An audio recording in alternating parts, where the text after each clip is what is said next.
Hey, good afternoon, everyone. Welcome to the Thursday episode of the Touch 'em All, pinch hitting for Dalton J. Brown, who is currently on a plane back from what was a very nice time, I imagine, in LA watching his Dodgers kick ass.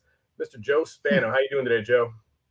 I'm doing great, Brandon. Really a pleasure to be here. I enjoyed my pinch hitting for you and hanging out with Dalton, and I'm looking forward to this as well. Nice, we'll mix it up, and you'll have two guys who kind of attack handicapping baseball from very different perspectives. So I think it should make for an interesting show. It's going to be a great one, sir. I know we've got like no time before Phillies and Marlins, so I'll let you start quickly. Go ahead, sir. Very quickly, when you Sir, look at I know this we've got like matchup, no time before Phillies and. Sorry, go ahead, sir. that's okay. When you look at this matchup, I got the Phillies on the money line minus 157. And I also like the over.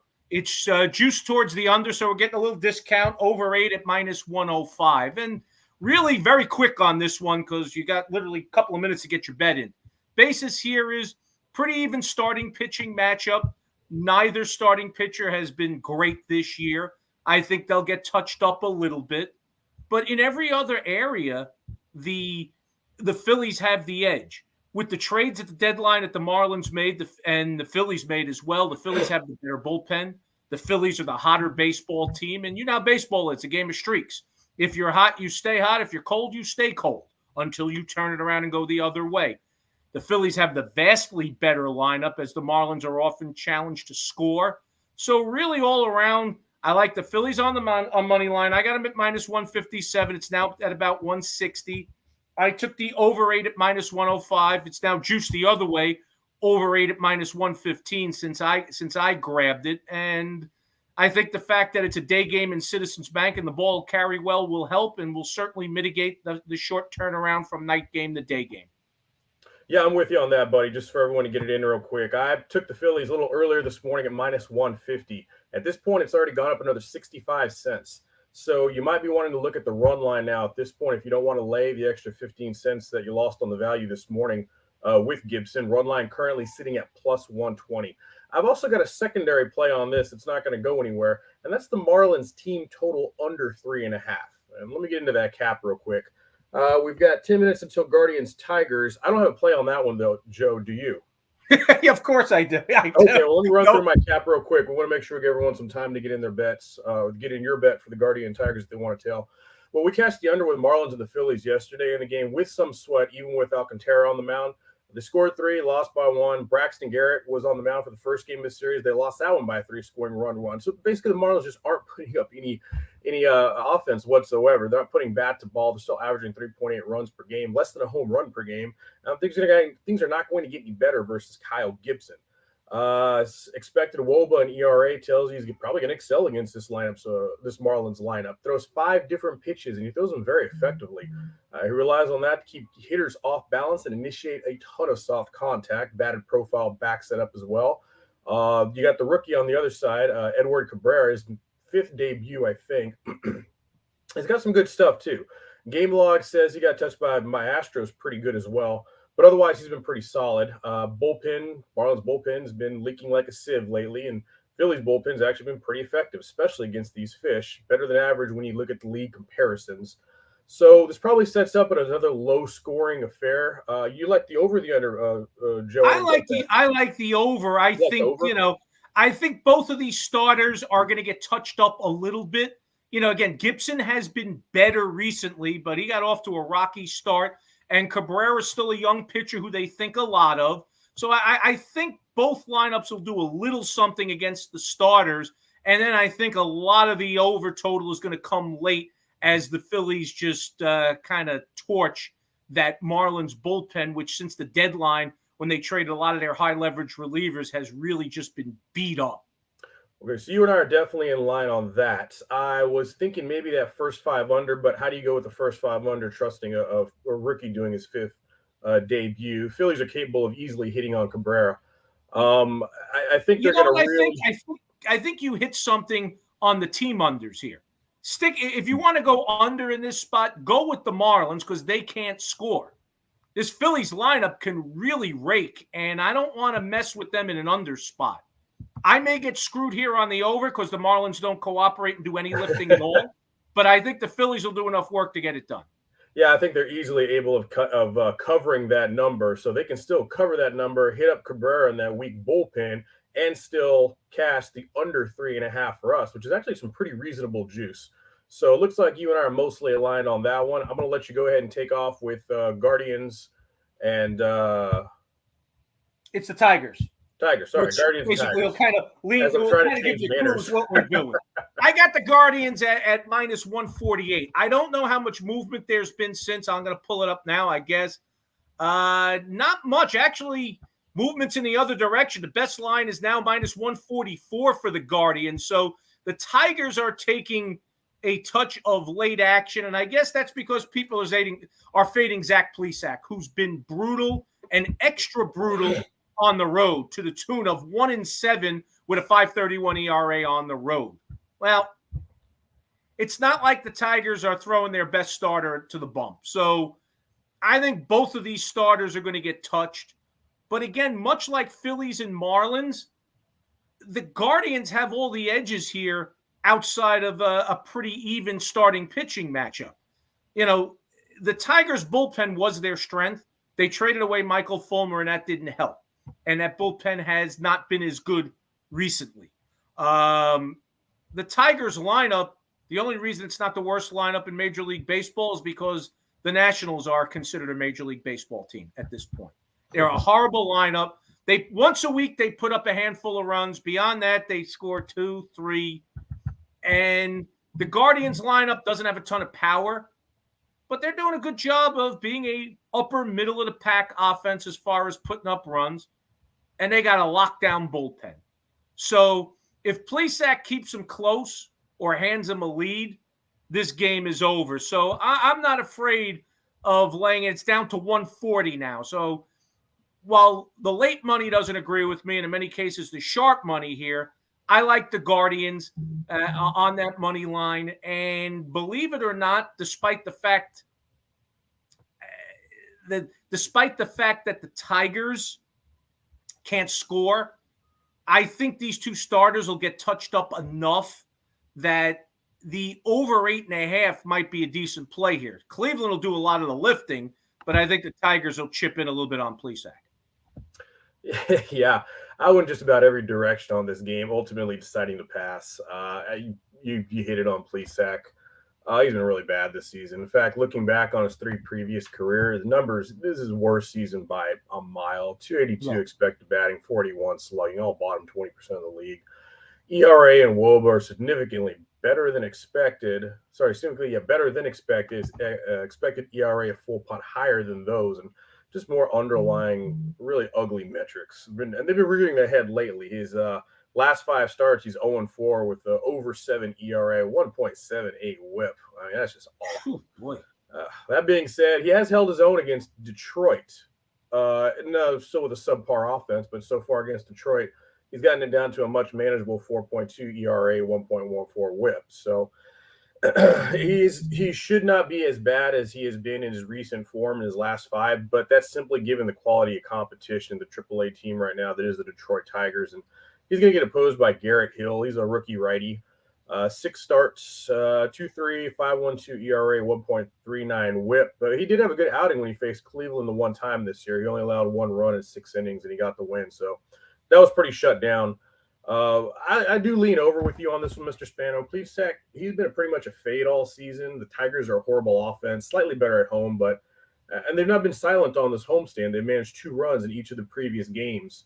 So they might be able to push across 2, maybe even 3 or 4 against Plesac. But Hill could have a good, strong outing, but he's not going to get past the 5th. He's only done it once so far. And you could get into one of the shakiest bullpens in the majors in the past 30 days. And Guardians are just hitting really well right now. They've been good for 3 or 4 runs now for the past 2-3 weeks, even against subpar pitching like the Detroit starters. So because they've been consistent, maybe look at a Guardians team total over. Again, it wouldn't surprise me if the Tigers didn't pull their weight.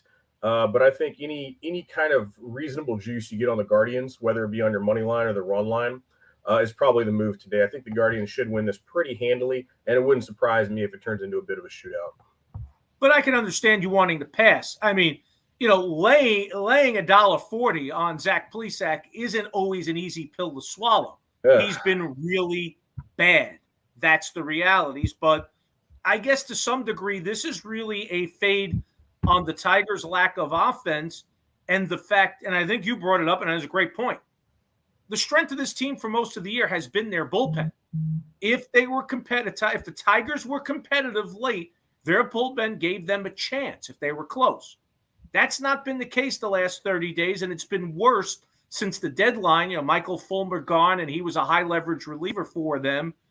So as a result, we're seeing what was a strong bullpen lose a key piece, and because it's not necessarily a deep group, it's a small core, they're getting worn down. So they don't even have that going for them anymore.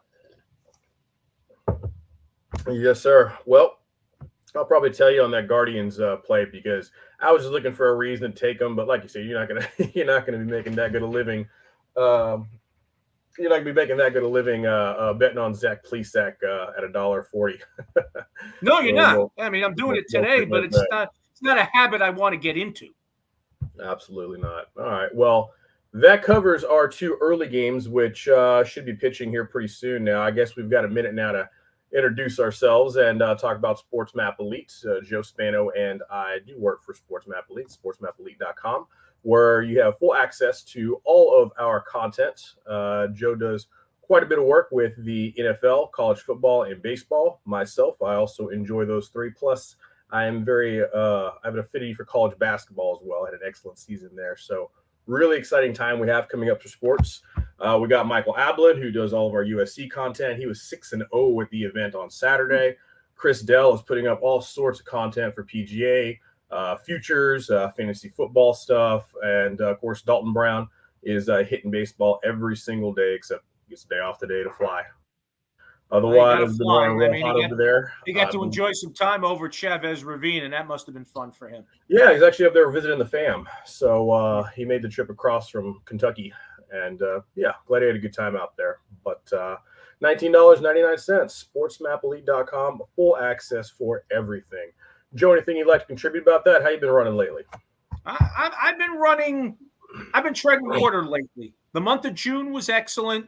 NBA dominated for me as I ran through the NBA Finals, and we did 20 units of profit in June on the NBA Finals. Actually would have been more, but we had a lot of our full series bets tied to the Celtics winning the NBA championship. And when that didn't pan out, we gave back some. We were up as much as close to 30 units for some of the month of June. And then when the final tally came in, we were over 20 units in June. We did over 9 units, close to 10 units in July on Major League Baseball. And I think we're up a paltry 1 unit for the month of August so far. All good. All good. As a team, though, we've been running real hot. I knew we were like 15 units before yesterday. I went 8-8 to follow another 500 day. So definitely need to get back on it this afternoon. And with that being said, we come into, we're going to jump around. Normally, when we do the show, we go by rotation order, but because we've got a lot of wackiness going on with today, we've only got 8 games. We've already covered 2 of them, and they all are in the daytime mostly. So that being said, if you're okay with it, Mr. Spano, we can go ahead and just go in order. That way everyone can get their bets in. Go in time order, time by time. Rotate. We had the same issue with when I did the show with Dalton. He likes to go in rotation order. I'm like, well, and we had to jump around because there were a lot of day games that day, and it would have caused some difficulty. Yes, sir. All right, so in that case, next up in the 1 o'clock Central Hour, we've got the White Sox and the Royals. This is going to be my biggest bet of the day, probably my biggest bet on my scale metric as well. I'll let you start off, sir. No, do tell. You take this one away because I don't have a play here. I think I know where you're going, and I think I know why. But run with it. I'd like to hear this because I don't have action here. Okay, no problem. We're going to be running with big bet Dylan Cease. He is going off this afternoon. He's also my dark horse as a Cy Young candidate. Guy's been just flipping outstanding. I'll just run through some of his credentials. Cap didn't take me long to come to this conclusion. I already had this matchup circled because I am a Zach Greinke fader. Been so all season. But he has dominated the role. He's only allowed 3 runs, 9 hits. That's about $1.50 ERA.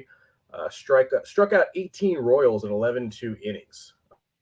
He's only allowed 1 run or fewer in about 13, 14 consecutive starts. He has a $1.35 road ERA, and he boasts the second best ERA and third best strikeout count in the American League. The guy has just been overpowering, especially against weak lineups, and the Royals are definitely that. I mentioned Zach Greinke. I was a fan of him when he was wearing my team's colors, but since then he has been a major fade and a really profitable one as well. He found his control a little bit before the break, so I've been off of him mostly. But against this White Sox team, numbers aren't good. He's gotten roughed up pretty well. 3.86 ERA, 2 starts. The individual split numbers against their hitters are really something else. Bobby Abreu, Andrew Vaughn, Leroy, Garcia—they're all hitting over 300 against him with a minimum of 6 at bats. Grandal, Elroy, AJ Pollock—they all have multiple home runs versus Greinke this year. His expecting batting average and slugging are all bottom of the barrel in the league. His strikeout percentage is just non-existent. He's just not getting guys to miss bats, and he never was a dominant strikeout pitcher by any means. He's kind of a junk ball pitcher, if you will. But now he's 38 years old. I mean, he's barely getting it across that plate, and teams are really teeing off on him. So it's not going to work out very well for him. Meanwhile, Dylan Cease, you just put him up against anybody, he's just going to dominate. So it's going to be pretty bad pretty quick, I think. Give me the White Sox first 5, and you can get that -0.5 right now for $1.35. It's probably moved up, but I'm on that very, very large today, along with the White Sox run line -1.5, and you can get that for -110. It's interesting. I mean, it's hard to argue here. I mean, the comparison of starting pitchers, the clear edge for the White Sox with Dylan Cease, who's been tremendous. And he's probably been, over the last 2 months, the best pitcher in baseball, including Justin Verlander. And, Zach Greinke's been awful. I mean, there's no nice way to say it. And I think, you made the biggest point of what his problem is. He doesn't miss bats. He does not miss bats. And when you pitch to as much contact as he does against better hitting lineups, you're going to have your problems. And he's probably going to have his problems here today. I like you're getting a better price on the first 5. And, you're able to focus on the starting pitcher. Not that the White Sox bullpen is bad, because it's all right. But I think the biggest edge here, really, obviously, other than the lineups or including the line, is the starting pitcher. So to get a better price on the first 5 than on a full game on a full game money line sounds like the way to go for me. Mm-hmm. I like that. That's the way I would go. And I'm not normally a big devotee of first 5s. I sum up the whole money line. I don't often play first 5s and different things to get away from the bullpen, but when you got a starter that's that dominant against a starter that's been that bad, makes perfect sense here. When you look at the White Sox lineup, especially, I mean, they've got so much power, but they're still middle of the pack in WOBA and runs scored. Even they didn't do anything during the trade deadline, which is kind of surprising. I think they traded for an extra reliever arm, one of their top prospect catchers. Pardon me. But otherwise, you would hope that they'd be a bet-on team moving forward against against Cleveland. Couldn't spit that out. They're only a game and a half behind them right now. They just didn't do enough to improve their team. So you'd like to bet on them every single day if you could, but I mean, I'm just not there. It's mostly going to be a Cease type days that I'm going to be betting on them. And when their offense finally comes out, WRC, I must think I said WOBA earlier, WRC, pardon me, 17th in the league in the past 30 days overall. So again, the potential is there for the power to come out and to explode. They're just not showing it lately. So you gotta mitigate that risk with, like you said, just take a first 5 and rely on their aces to do it, or their ace to do what he does. What's interesting about this White Sox club, as you mentioned, there's an ability for these bats to step up in a major, major way. And there's also potential for the starting pitching to get better. Can Lucas Giolito pitch as poorly as he has so far the rest of the year, or is that entirely possible? Exactly. And I think Lance Lynn will round into form as the year moves along. He got off to a late start to his season. He's behind the 8 ball here. So if you get a couple of those starters that kind of round into previous form and the lineup does what it's capable of, the White Sox probably have the ability and have the goods to lap the Guardians and pass them in this AL Central chase. But they just haven't shown it. And if those things start to happen, you may be starting to find yourself some good value on them late in the season. Again, this is an everyday and we watch, but you may be able to steal some early value if you start to see a turnaround in some key performances as this team moves into August and into September. No, you're exactly right. I mean, you hit it on the head. You know what the potential is that Gio has. You know what the potential is that Lynn has because you've seen it, but they just haven't been performing. And us as fans and spectators or handicappers, we see it, and we're wondering why the White Sox didn't do more at the deadline. I guess they think these guys are just going to have some sort of resurgence. And then you look at their lineup and all this power they have, but then you've got guys like Jimenez and Elroy who've missed Eloy. I keep saying Elroy. Eloy who've missed Eloy Jimenez. Pardon me. And Roberts who have missed significant time. Now Tim Anderson's on the IL. I think he's out for like 6 weeks. It's kind of like, well, damn it, guys, you're in a great position to take off in an AL Central that really didn't have a whole lot of good teams in it, and you just didn't do enough, and you're relying on these guys to either get healthy or start playing like they were 2 years ago, and it just doesn't look like it's going to happen for me. So it's unfortunate. I really think the Chicago White Sox could have made a good run this season. They still might, but for the time being, I'm still looking to bet on them. But just for today, Dylan Cease. From a betting perspective, again, keep an eye on them. If you start to see some things develop, you may be able to get some value in a spot or two here before everybody catches on. Sometimes those of us doing this every day and getting into the analytics and everything else, we sometimes pick up on things a couple of days before the rest of the public and before the line makers adjust their lines accordingly. So if those things happen, we may be able to pick up some value. Yes, sir.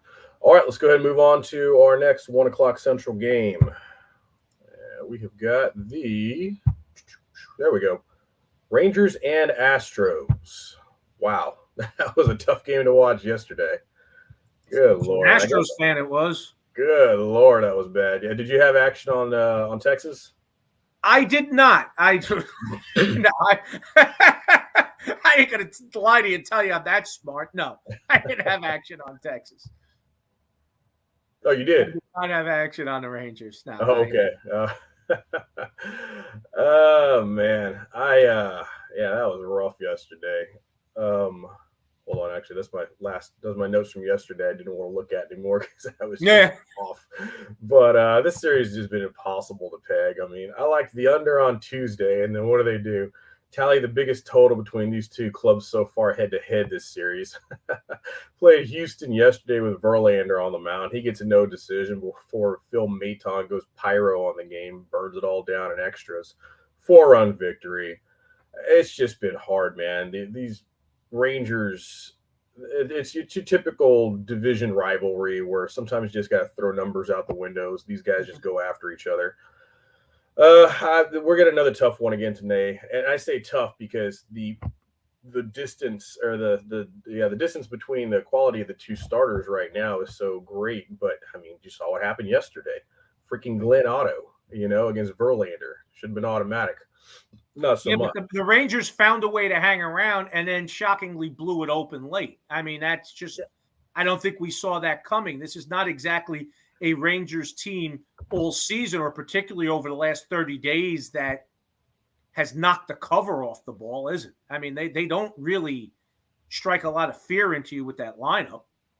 No, they really don't. But the idea was just to survive and get past Verlander, and they did that. They ended up tie ball game before they got into the bullpen, and that's where they're ultimately able to break it open, really against one reliever, Phil Maton. But where the Astros bats on this, But just to get into today's cap real quick, you got Framber Valdez, against Cole Reagans, and it's another enormous lumber to let all us Astros bettors down again. Reagans had a pretty good start versus Chicago in his debut. If you look at his AAA numbers, they're pretty good as well. 3.0 ERA, good strikeout numbers, good control numbers, very few walks. But then he goes and walks 4 White Sox. So I probably chalked it up to big league nerves, first start out and whatnot. But he looks like he should round into a pretty good pitching back end rotation guy, in my opinion, just from the small sample size that we've seen. And Fromber comes in decent form. He gave up some runs in his last few starts, but he always does a good job of keeping the team in the game.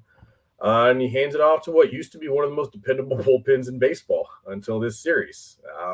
I don't have a play on this one, Mr. Spano. The over seems like the play because both games this series had gone over, and previous to that, only one game had gone over head-to-head. There's a rookie on one side versus an all-star on the other, but this all-star also is a 1.5 worse ERA at home versus on the road. We're not laying 260, not after the way yesterday went with Verlander versus freaking Otto. So, proverbial gun to the head. Give me the over, but I don't have any action on this game. What do you think, buddy? I do have action, and I'm on the other side of it. I'm actually under here, and I'll give you a number of reasons. Number one, we're seeing a lot of sharp money on the under. All the betting signals have this as a major under. A couple of the different services I use to chart sharp money are showing a lot of sharp money on the Astros. Some syndicate people I've talked to are on the under, rather. Some syndicate people that I've talked to are on the under.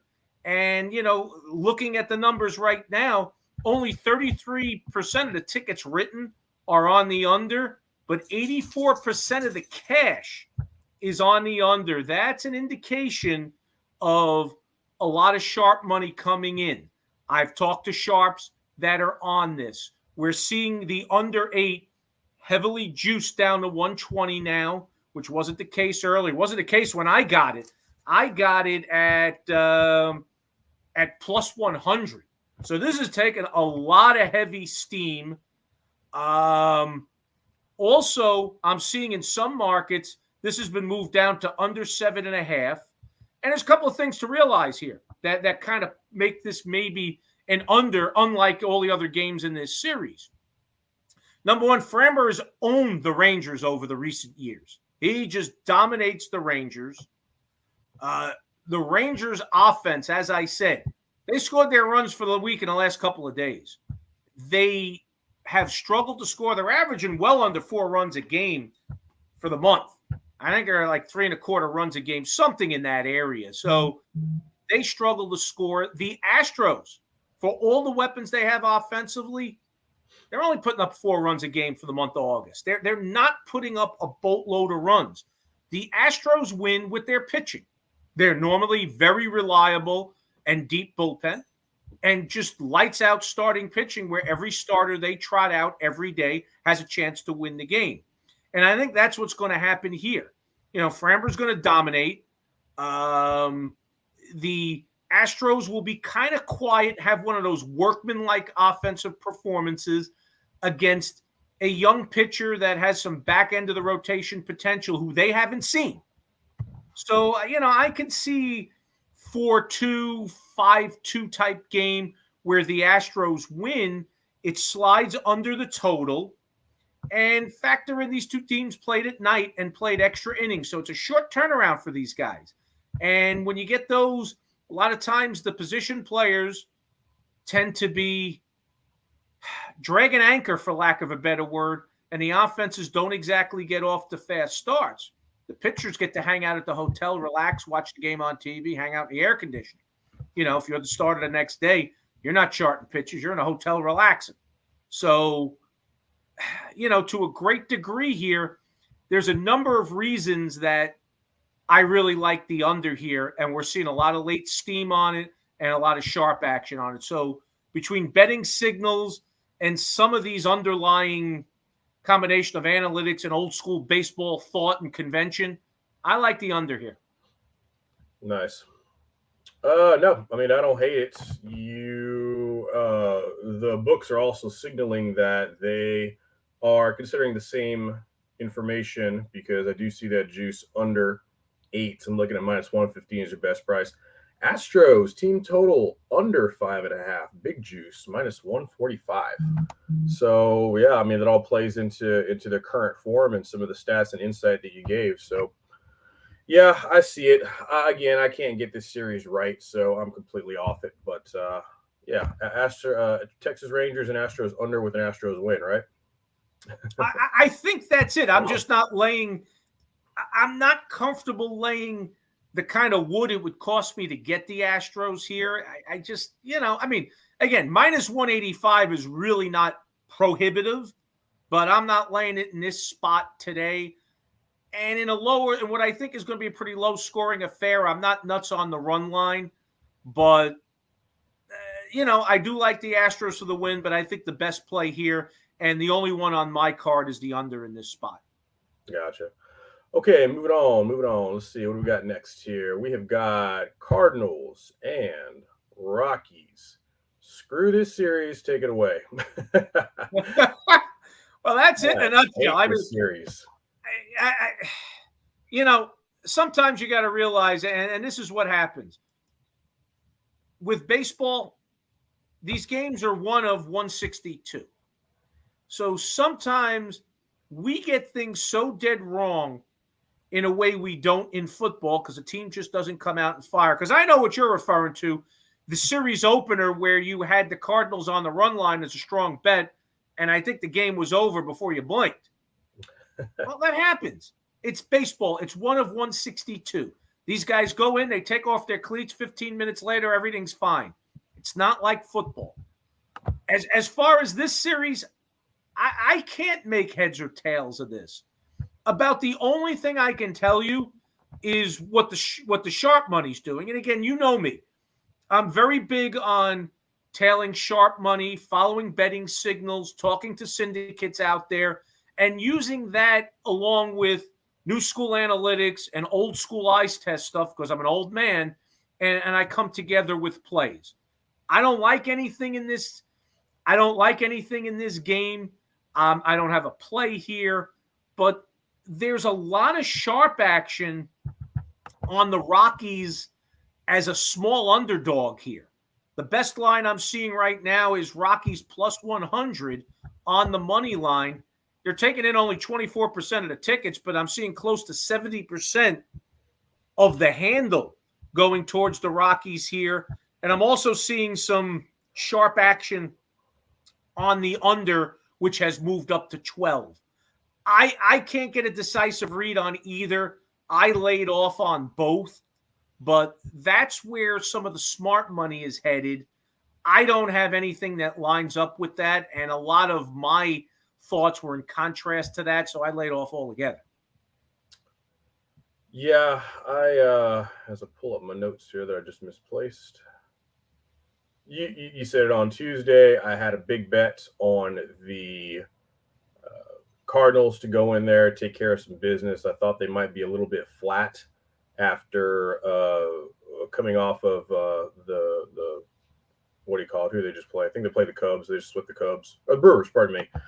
So I thought it might be a flat spot for them, but I still was not afraid, and I should have been afraid. And then I tried to come back yesterday, and it was the complete opposite. It was the Rockies who actually put the Cardinals away. Excuse me, the Cardinals who actually put the Rockies away before the fifth inning. So that was a difficult pill to swallow. Forgive me, I have just completely misplaced my notes on this. There we go. It's all right. I mean, there's not much here. I mean, it was just the third. Yeah. Okay. So sorry, I got him now. So Marquez, he's been about as up and down as you can get. Last three home starts though, to grade his current form has actually been a pretty big improvement. He's 3.378, which doesn't sound terrific, but it's pretty good for Coors.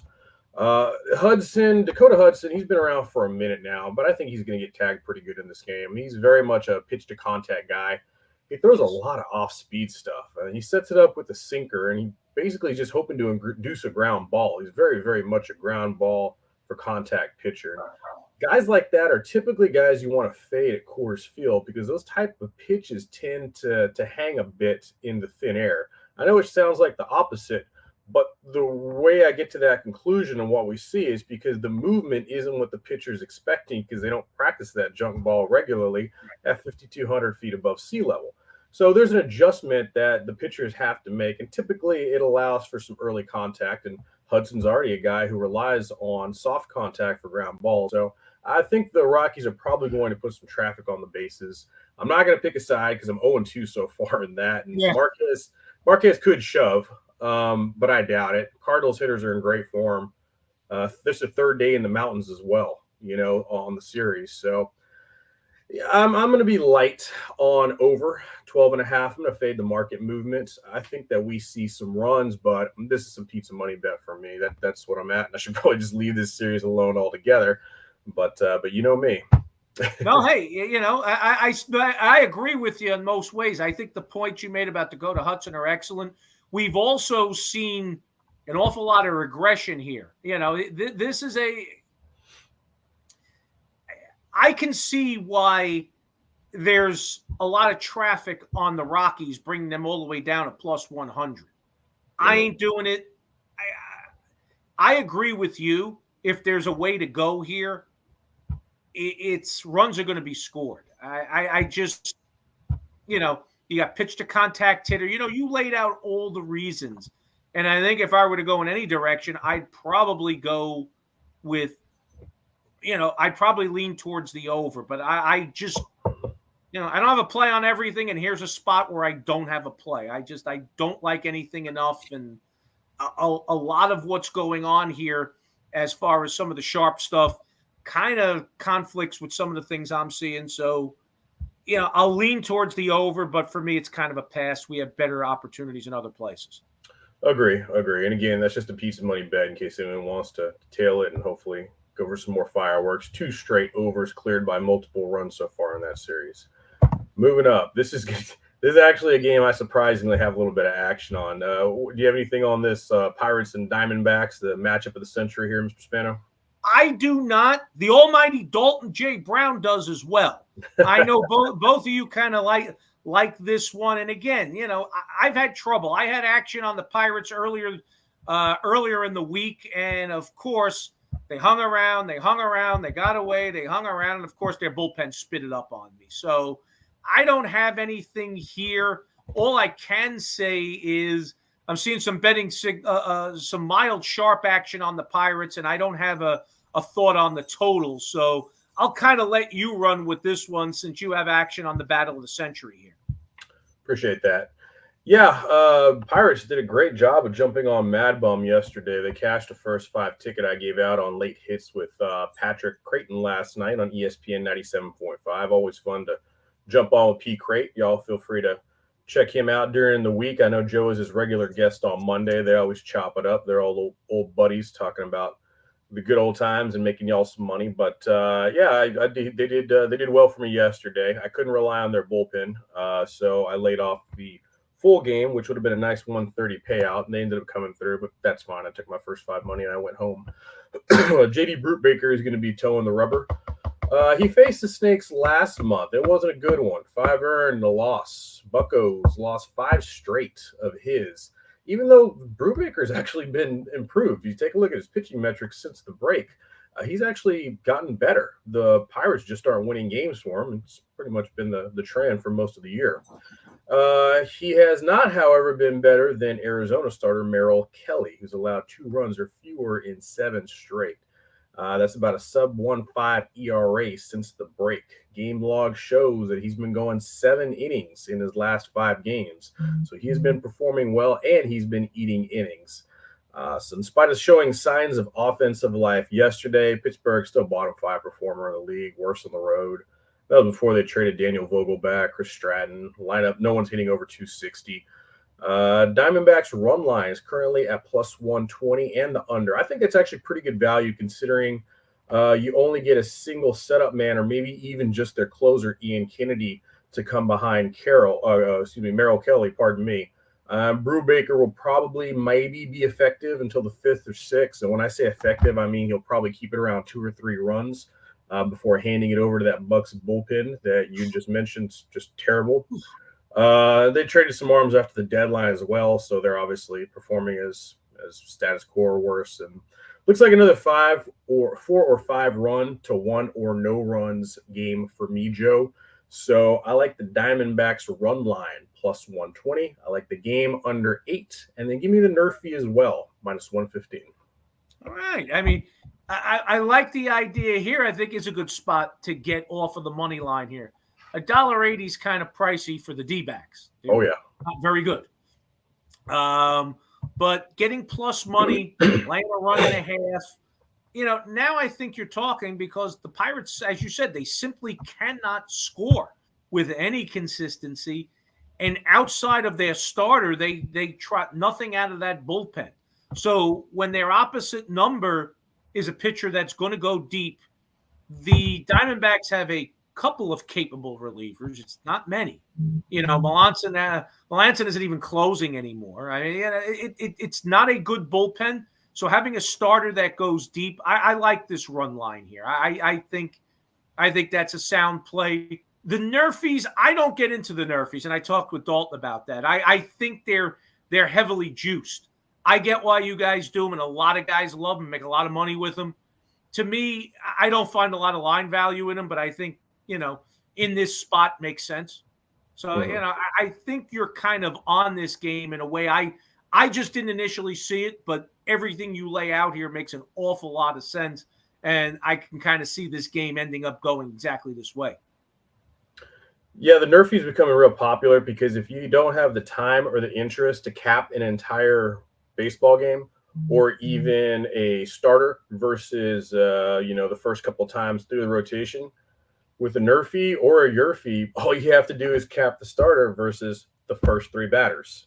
So it's a real short way to do a cap to still have some action on a game and to get paid pretty quickly if you're accurate in your handicap and your wagers. So I see the attraction. I do. I personally try not to play any Nerfies that are too high in juice. This one's only minus 115. I think it gets there with the lack of offense, especially power and early on base percentages of both teams, and it's cash the past two as well. So it's palatable. It's never more than 2 units, or never more than 1 unit for me. So have some fun with it.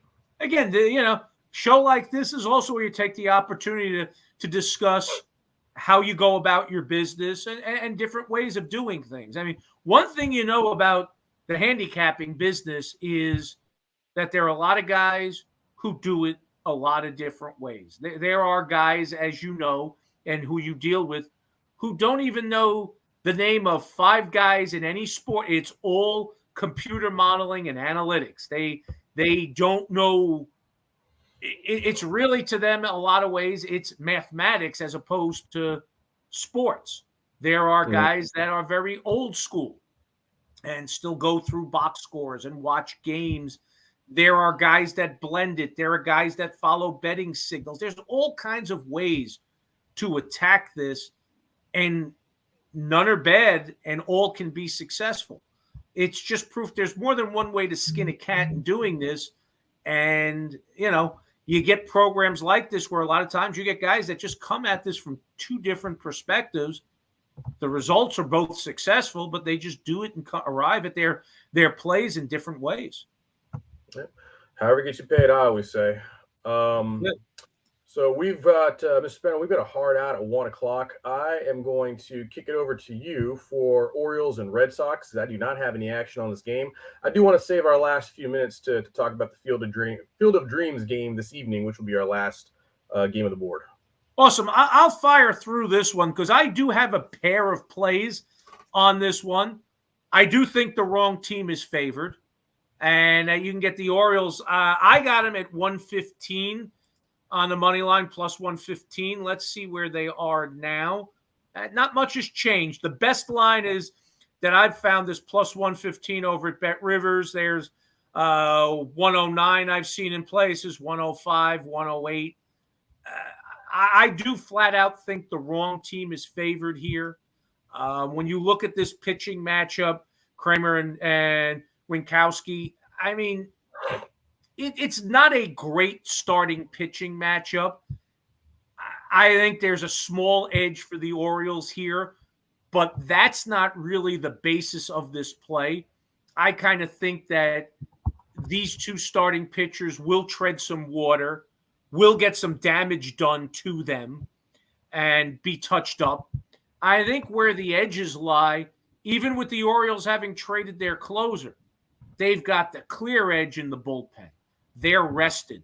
The Red Sox are all beat up from a tough series against the Braves. They have an absolutely brutal bullpen that was absolutely stretched to the limit in that series against the Braves. They don't hit like Red Sox teams of the past. The Red Sox have very few advantages here other than the name on the front of their jersey, which says Red Sox. When you look at a series like this, everybody is so used to the Orioles being bad and the Red Sox being good, and the Red Sox tattooing the Orioles 14 out of 19 times during the course of the year when they play, that the instinct is to just bet the Red Sox.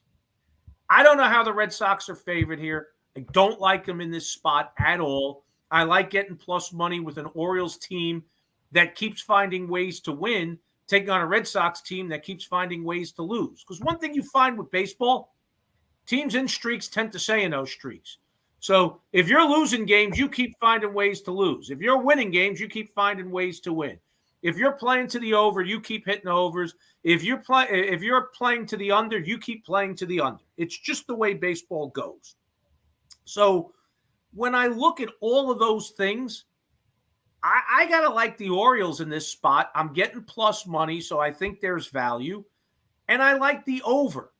Wind's blowing out at Wrigley 15-odd miles an hour tonight. And, at Fenway. You don't need any help with the wind in Fenway.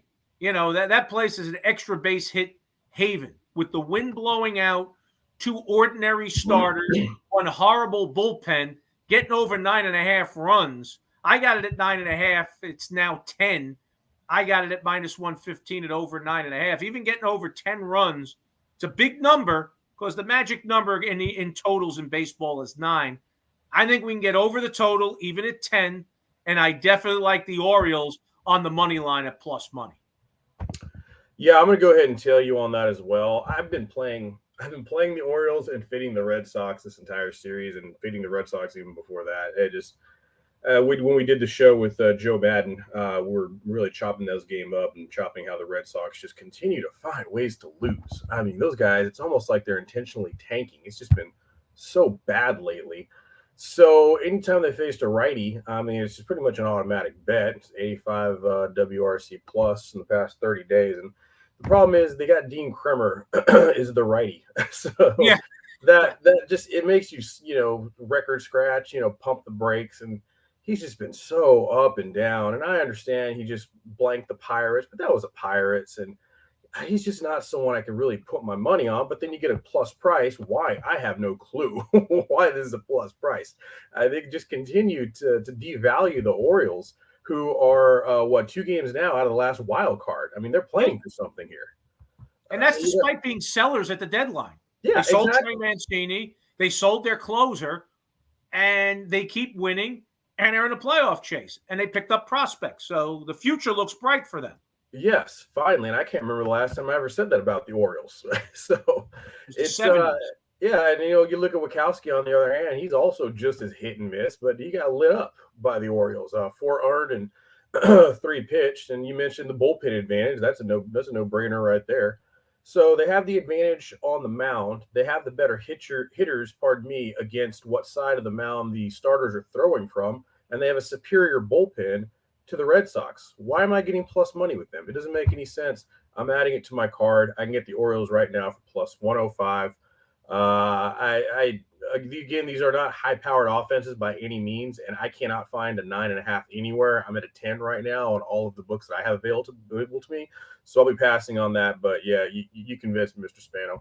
We're going to go ahead and I'm going to add Orioles plus 105 to my card. Awesome. I like it. And again, I agree with you. Not high-powered offenses, but you talk about a low-power bullpen and some low-power starters, and we've seen with the Red Sox, despite finding ways to lose in that Atlanta series, they put up some runs.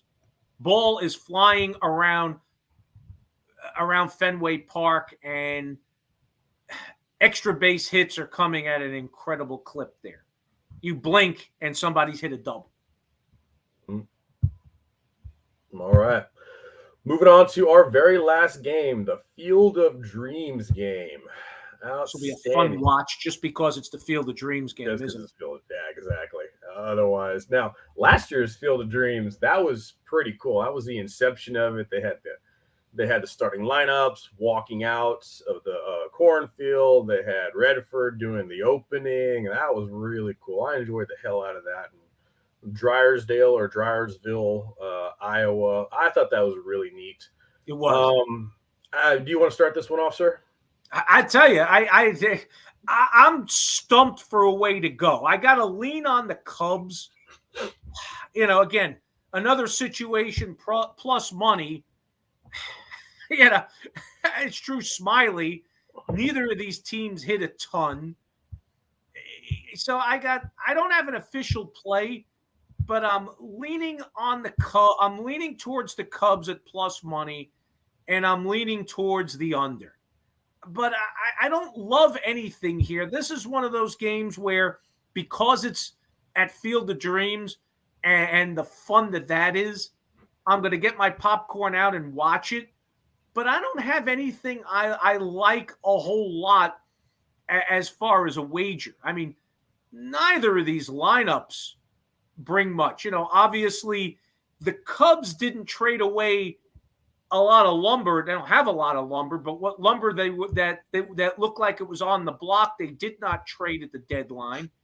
And Cincinnati traded away what little lumber they had at the deadline. So these are two very light-hitting teams.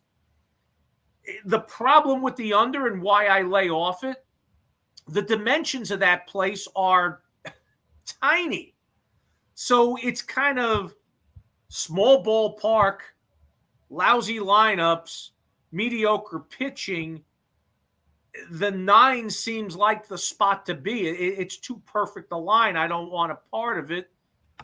And I'm on a small lean on the Cubs on the money line, just because I think they bring a little more to the table, but not a whole lot. But an official play, nah, I'm just going to watch and enjoy. What do you have on this? I'm going to have a play on this. I actually have the dimensions for the Field of Dreams in front of me. It's 335 feet down the lines, 380 to the gap, 400 to dead center.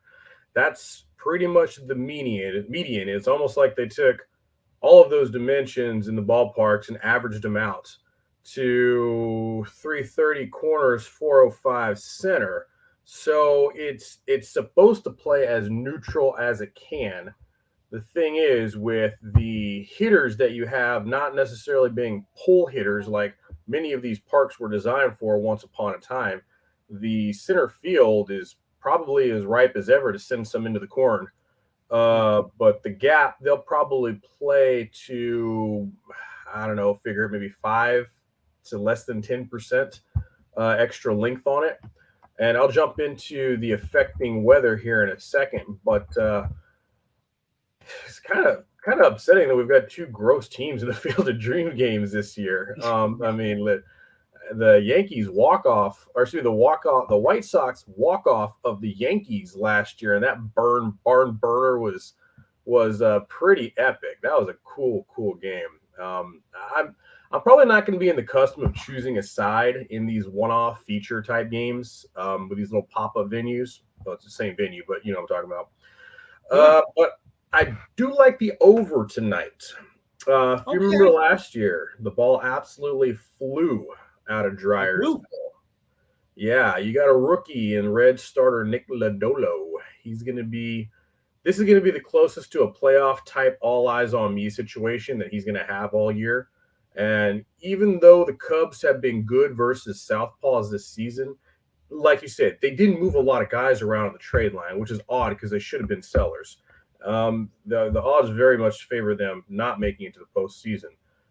But because they were able to keep their core franchise players and leaders, I say franchise, you know what I mean? They're the veterans and their leaders. I think they're going to extend at bats. I don't think they're going to waste at bats. I think they're going to induce contact. I think this is a much bigger situation that is advantage hitter over a rookie pitcher. Mm-hmm. I think at the very least they'll put traffic on the bases and try and get Lodolo hooked early. If you get into that Reds bullpen, this will fly over the total. Exactly. That I think you have got to make that the game plan. Say, all right, guys, we're going to extend bats. We're going to induce contact. We're going to put guys on bases, and we're going to make this rookie throw a lot of pitches, and then we're going to get in that nasty bullpen. Other side, you got like the Mets did, and you saw what I mean. This ain't the Mets lineup, but you saw how the Mets worked them, got into that bullpen, and man, it was near double-digit runs every night. Yeah, I mean, the Boston Red Sox, whenever we had a bunch of beardos, on there, they used to do this so well as part of the, Moneyball version 2.0 strategy. They just don't do it anymore, but that's a good way to go about this game. I think that's the game plan for them. You get the veteran Drew Smyly on the other side. He pitched pretty well in his last outing, but that was against the Marlins. They're terrible against lefties. Yes. That was only starting July. You got to go farther back, and if you go farther back, it's not great. He allowed 2 runs in all 4 starts in June. One thing you can count on the Reds offense, they've been doing pretty well against lefties. Both bullpens absolutely suck. I'm on the over, but I'm paying very close attention to the wind prior to first pitch. There is nothing but cornfields out there for miles and miles and miles. So even a 5-mile-an-hour wind can be amplified and it's going to have some pretty good effect on the flight of a baseball. So I might buy back before they walk out of the cornfields, but for right now, I like the over. I've got a significant marker on it, but again, be on the lookout for a buyback depending on how the winds switch or shift out there in Iowa tonight. I tell you, I don't hate it. You laid it out. Your point about the Reds being better against left-handed pitching is important here because it's not a good lineup at this point. Drew Smyly's a far from elite lefty at this point. So the Reds look like because I think kind of the given is the Cubs doing their part. Mm-hmm. And again, it's not like I have a ton of confidence in that offense. But if they get to that Reds bullpen, the Cubs will do their part. Now, if the Reds do their part, this is an over, unless, like you say, significant wind speed or change in direction. Because as you say, 5 miles an hour of wind in regular ballparks has an impact. It's an understated impact. Usually people start paying attention to it once it gets into double digits, but it can make a difference. So as you say, 5 miles an hour in an open cornfield can really make a difference and have an impact on your total. So I think you're in the right direction here. To me, the number with all the mitigating factors is so perfect, and that's what lines makers do. They make perfect lines. But if I were to go any direction there, I would go the over, and I might have a small lean, and I have a small lean on the Cubs at plus money because, well, should the Reds be minus money against anybody at this point that isn't the Nationals? Nope, I'm with you on that. I think Cubs is probably the move, and we'll keep an eye on that weather. That's it. All right. Well, that's going to wrap us for today, folks. Thank y'all, everyone who tuned in today to watch us live. You can see all of our bets already posted over at sportsmapelite.com. $19.99 a month. It gets you full access to all of myself, Joe Spano, Dalton J. Brown, Fred Fowler, Chris Dell, the whole team. All their analysis, all their picks. We've been doing pretty damn well lately. So hopefully you will subscribe, join us on our shows moving forward for next week. Joe, anything you'd like to add to the folks before we take off for the weekend? Not at all, man. Just that it's been a pleasure pinch hitting for Dalton and hanging out with you for an hour. And I look forward to doing this again with one of you or both of you if you decide to get adventurous and go 3 windows before the close of baseball season. And thanks for having me aboard. Sounds great, Joe. You have a great weekend. Y'all have a great weekend, and good luck on your bets. And we'll see you at the pay window.